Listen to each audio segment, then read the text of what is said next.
بسم اللہ الرحمن الرحیم الحمد للہ والصلاۃ علی اہلہا اما بعد۔ دیکھیے، کل آپ کو بتلایا تھا کہ خلافت کا حقدار کون تھا۔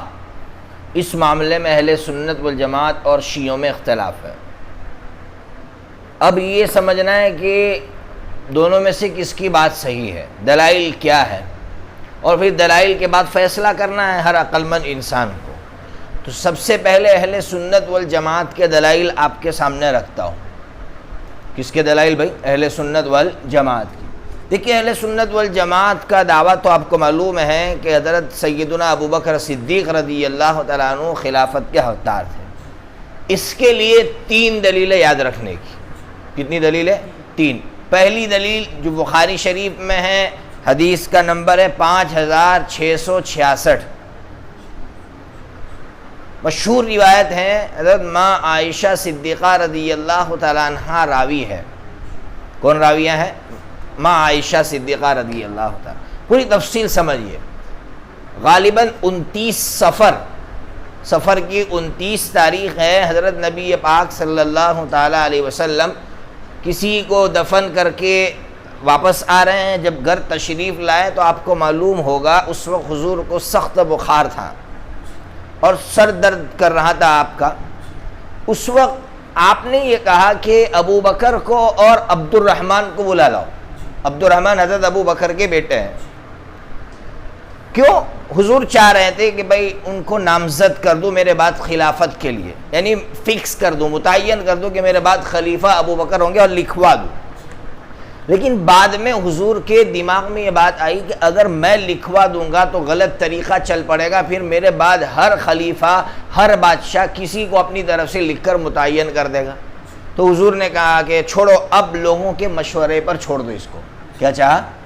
دیکھیے، حضور کی فراست تھی۔ حضور چاہتے تو حضرت ابو بکر کا نام لکھ سکتے تھے، لیکن حضور نے لوگوں کے مشورے پر چھوڑ دیا کہ نہیں، لوگوں کے مشورے پر چھوڑ دو لوگ۔ اور پھر آگے جو حضور نے جملہ کہا ہے نا، وہ جملہ سنو، وَيَأْبَى اللَّهُ وَيَدْفَعُ الْمُؤْمِنُونَ۔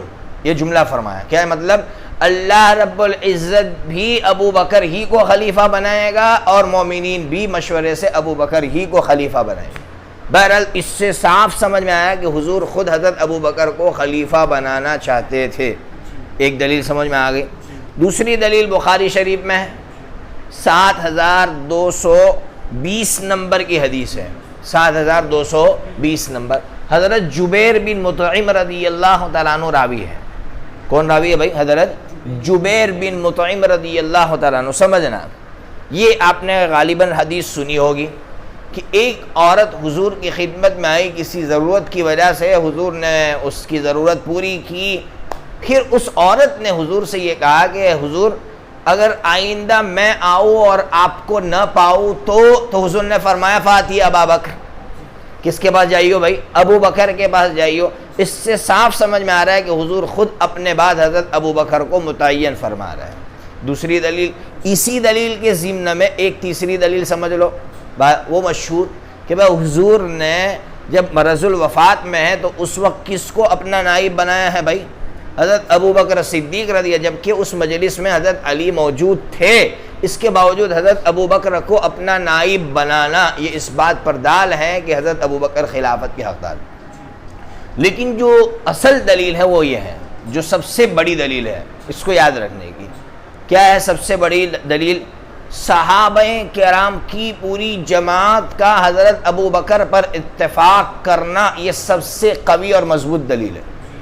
میری بات سمجھ میں آ گئی؟ ہاں، لیکن شیعہ اس دلیل کو ماننے کے لیے تیار نہیں ہے۔ شیعہ کہہ رہے کہ نہیں، تو شیعوں سے ہم کہیں گے کہ بھائی دیکھو، ہمیں تمہاری کوئی پرواہ نہیں ہے، تم کہیں گے نا کہ بھائی ہمیں یہ دلیل منظور نہیں ہے، ہمیں تمہاری کوئی پرواہ نہیں، اس لیے کہ تم عیسائیوں سے بھی بدتر ہو۔ کس سے بدتر ہو بھائی؟ عیسائی تم سے اچھے ہیں۔ کیسے؟ کہ عیسائیوں سے اگر آپ پوچھیں گے کہ حضرت عیسیٰ علیہ السلام کے بعد سب سے اچھا کون، کیا سوال کریں گے؟ حضرت عیسیٰ علیہ السلام کے بعد سب سے اچھا کون؟ تو عیسائی کیا کہیں گے؟ حواریین۔ حواریین یعنی عیسیٰ علیہ السلام کے صحابہ۔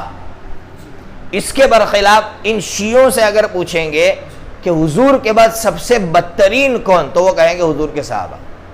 میری بات سمجھ میں آ رہی ہے؟ ان سے اگر یہ سوال کریں گے کہ حضور کے بعد سب سے بدترین کون، تو کیا کہیں گے وہ حضور کے صحابہ۔ یعنی آپ سمجھ سکتے ہیں کہ جو لوگ جن پر حضور نے اعتماد کیا تھا، حضور نے کہا تھا نا کہ میرے طریق پر چلنا، اور میرے صحابہ کی جماعت کبھی گمراہی پر اتفاق نہیں کر سکتی، کبھی گمراہی پر مل نہیں سکتی ہے، اس جماعت پر جن لوگوں کو بھروسہ نہ ہو ان لوگوں کو خاطر میں کیوں لانے کا، وہ بیکار جماعت ہے، بیکار لوگ۔ اس لیے شیعوں سے ہم کہیں گے ہمارے پاس سب سے مضبوط ترین دلیل یہ ہے کہ صحابہ کرام کبھی گمراہی پر متفق نہیں ہو سکتے۔ صحابہ کی پوری جماعت نے اگر حضرت ابو بکر کے ہاتھ پر اتفاق کیا ہے اور حضرت علی نے بھی اتفاق کیا ہے تو اب ختم ہو گئی بات، اس لیے حضرت ابو بکر ہی خلافت کے حقدار ہیں۔ تو دلیل سمجھ میں آ گئی۔ اب آگے سمجھیے، یہ تو ہو گئی بات اہل سنت والجماعت کے دلائل۔ بہت مختصراً سنا رہا ہو، تفصیل نہیں بتلا رہا ہو، اتنا کافی، آپ بات کریں گے شیعوں سے اتنا کافی ہو جائے گا۔ اب شیعوں کی دلیلیں سمجھیے۔ شیعہ کہہ رہے ہیں بھائی حضرت علی جو ہیں خلافت کے حقدار تھے، امامت کے حقدار تھے، وہ امامت کا لفظ استعمال کرتے ہیں۔ دلیل کیا ہے؟ دیکھیں ان کے پاس بھی بہت ساری دلیلیں، لیکن سب بودا یعنی کمزور ہے۔ ان کے پاس سب سے مضبوط دلیل کون سی ہے؟ ابن ماجہ کی روایت۔ کس کی؟ کون سی روایت؟ ابن ماجہ کی مشہور روایت ہے کہ حضرت نبی پاک صلی اللہ تعالیٰ علیہ وسلم حج سے واپس ہو رہے ہیں، اور ایک تالاب ہے جس کو خم کہا جاتا ہے، اس کو غدیر خم کہتے ہیں، خا میم، خم کا تالاب۔ وہاں حضور نے حضرت علی کا ہاتھ پکڑا اور ہاتھ پکڑ کر یہ جملہ کہا، من کنت مولاہ فعلی مولاہ۔ کیا فرمایا تھا؟ ہاں، یعنی وہ ترجمہ شیعہ اس کا ترجمہ کرتے ہیں کہ حضور نے یہ کہا تھا میں جس کا سردار علی بھی اس کا سردار۔ حضور نے اپنی حیاتی میں خود حضرت علی کو اپنا نائب بنا دیا تھا اور پوری قوم کا سردار بنا دیا تھا۔ ان کی یہ سب سے مضبوط دلیل ہے۔ تو ان کی دلیل سمجھ میں آ گئی، اور یہ حدیث موجود ہے، حدیث کی کتابوں میں ہے، اس کا انکار نہیں کیا جا سکتا ہے۔ بس اب شیعوں سے آپ کیسے بات کریں گے؟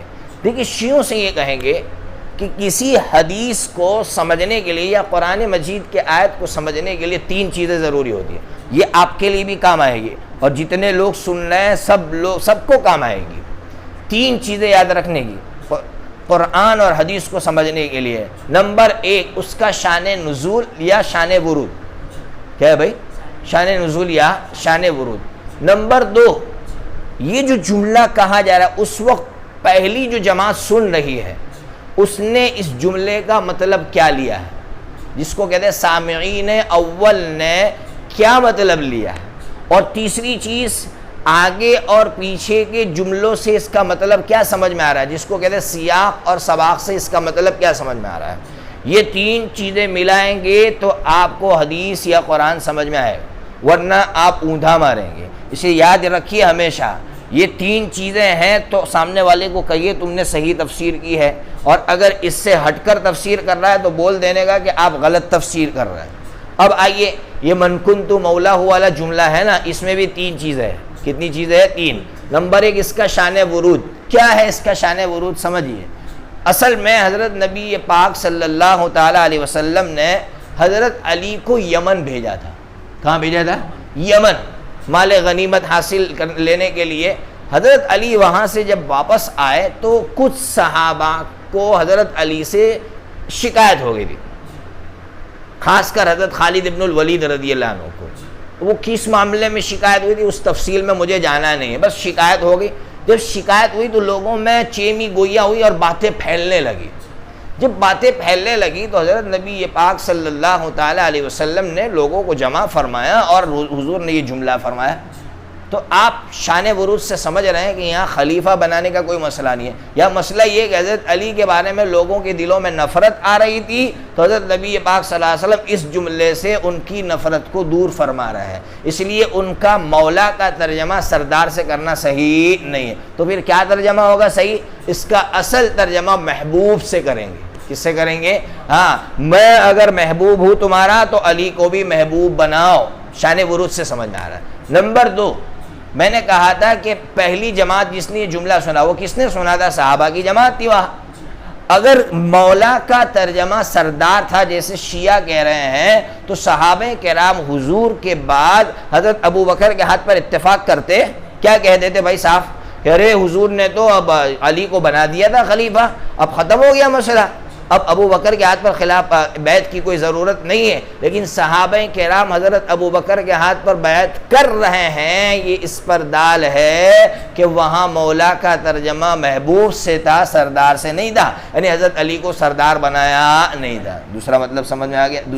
تیسری چیز کہی تھی، آگے اور پیچھے کے جملے سے کیا سمجھ میں آ رہا ہے؟ اس کے بعد یہ جملہ جو حضور نے فرمایا نا، اس کے بعد حضور نے فرمایا اللہم والی من والا وعادی من عادہ. اس کا ترجمہ ہوتا ہے اے اللہ علی کو جو دوست بنائے اس کو تو بھی دوست بنا، اور علی سے جو دشمنی کرے اس سے تو بھی دشمنی کر. دیکھیں یہاں وہی مسئلہ چل رہا ہے، سیاق و سباق سے بھی سمجھ میں آ رہا ہے کہ یہاں خلیفہ بنانے کا کوئی مسئلہ نہیں، بلکہ یہاں مسئلہ محبت اور نفرت کا تھا. تو حضور نے اس جملے کے ذریعے سے حضرت علی کی محبت کو واضح کیا کہ علی سے محبت کرنا یہ مجھ سے محبت کرنا ہے. اس لیے سنو، حضرت سیدنا عمر فاروق رضی اللہ عنہ نے جیسے ہی یہ جملہ سنا تو حضرت علی کا ہاتھ پکڑ کر کہا علی تم بھی ہمارے مولا ہو گئے، یعنی محبوب ہو گئے.